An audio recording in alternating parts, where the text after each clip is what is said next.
প্রিয় দর্শক, ৭৮তম স্বাধীনতা দিবস উপলক্ষে আপনাদেরকে অনেক অনেক শুভেচ্ছা।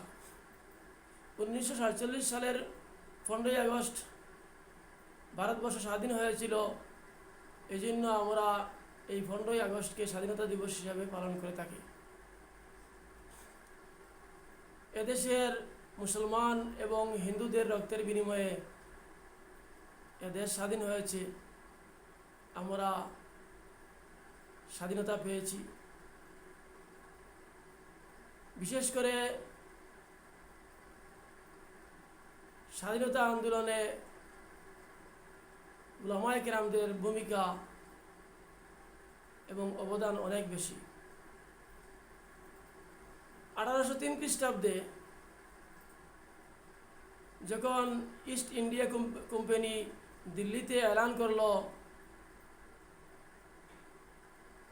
खल्क खुदा का मुल्क बादशाह सलामत का और हुकुम কোম্পানি বাহাদুর का, তখন বিশ্ববরেণ্য আলিম শাহ আব্দুল আজিজ মুহাদ্দিস দেহলভী রহমতুল্লাহ আলাইহি फतवा दिलेन एवं बोलें, आज से हमारा मुल्क ग़ुलाम हो गया, उसको आज़ाद कराने के लिए हर मुसलमान को जिहाद करना फ़र्ज़ है। তখন থেকেই ভারতবর্ষের উলামায়ে কেরাম একজুট হয়ে ব্রিটিশের বিরুদ্ধে লড়াই করতে শুরু করেন, জিহাদ করতে শুরু করেন এবং সেই লড়াই ১৯৪৭ সাল পর্যন্ত ধারাবাহিকভাবে চলতে থাকে। ১৮২৭ খ্রিস্টাব্দে শাহ আব্দুল আজিজ মুহাদ্দিস দেহলভী রহমতুল্লাহ আলাইহির শিষ্য হযরত মৌলানা সৈয়দ আহমদ রায় বেরলভী রহমতুল্লাহ আলাইহির নেতৃত্বে ঐতিহাসিক বালাকোটের ময়দানে জিহাদে অংশগ্রহণ করে ৫,০০০ উলামায়ে কেরাম শহীদ হয়েছিলেন, শাহাদত বরণ করেছিলেন।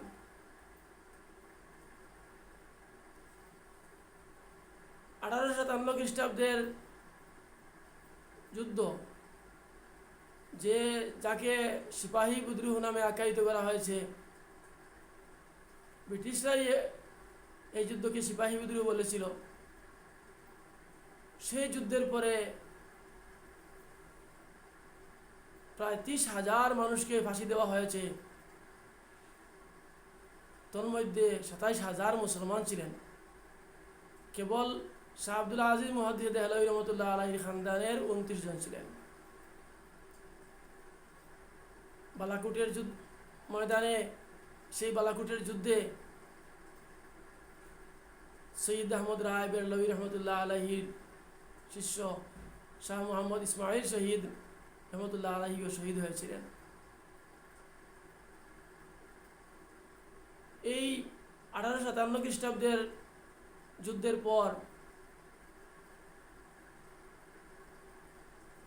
সবচেয়ে বেশি যাদেরকে ফাঁসি দেওয়া হয়েছে তারা হলেন মুসলমান।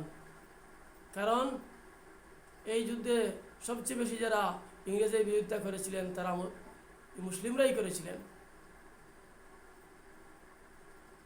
যার কারণে তাদেরকে বেশি ফাঁসি দেওয়া হয়েছে এই যুদ্ধের পরে। হযরত হুসাইন আহমদ মদনী রহমতুল্লাহ আলাইহি, শেখুল ইসলাম হযরত হুসাইন আহমদ মদনী রহমতুল্লাহ আলাইহি ১২ বছর জেল কেটেছিলেন এই ব্রিটিশের বিরোধিতা করার কারণে।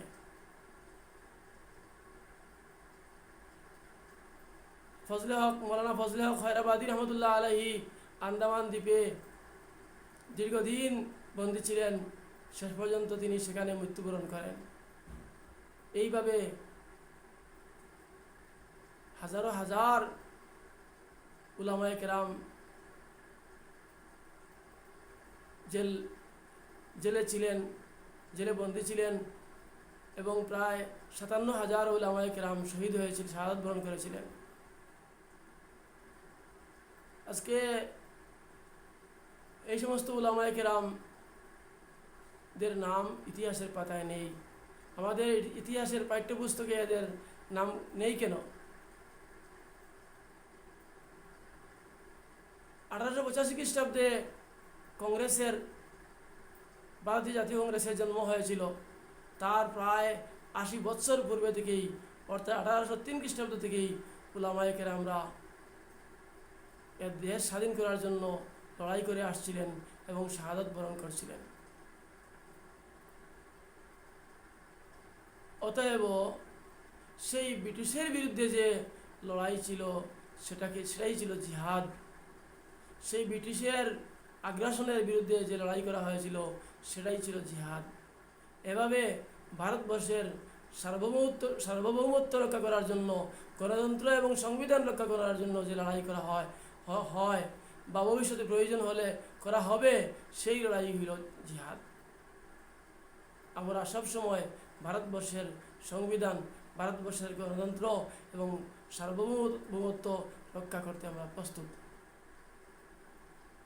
আজকে ইতিহাস করলেই দেখা যায় স্বাধীনতা সংগ্রামী হিসেবে যাদের নাম পাওয়া যায় তারা হলেন মহাত্মা গান্ধী,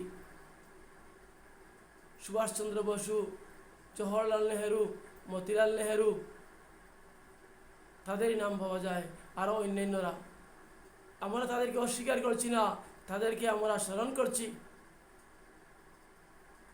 তারা আমাদের উত্তরসূরি, কিন্তু যে সমস্ত উলামায়ে কেরাম অগ্রণী ভূমিকা পালন করেছিলেন, আজকে তাদের নাম এই স্বাধীনতা দিবসে স্মরণ করা হয় না কেন?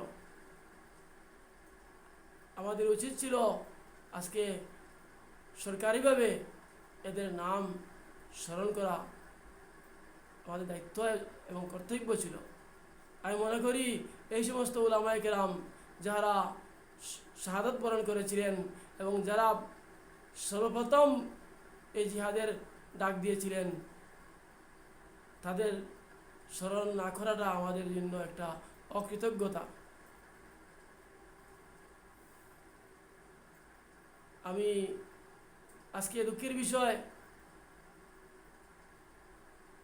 এই জিহাদ নিয়ে বিভিন্ন সময় আমরা শুনি এই জিহাদ নিয়ে ঢং তামসা করা হয়, ক্রিটিসাইজ করা হচ্ছে। আসলে জিহাদ তো, যারা এই সমস্ত জিহাদ নিয়ে ঢং তামসা করছে ওরা জিহাদের অর্থই বোঝে না।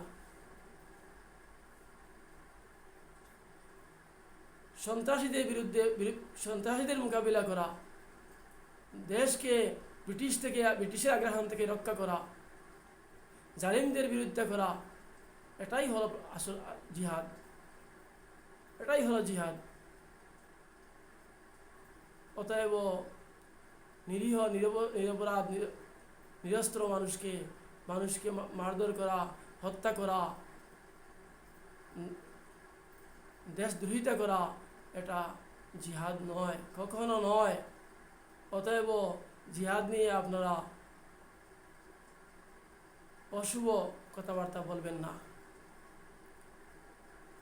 আমি আবারও এই স্বাধীনতা দিবসের শুভেচ্ছা জানিয়ে আমার আলোচনা এখানেই শেষ করলাম। ধন্যবাদ।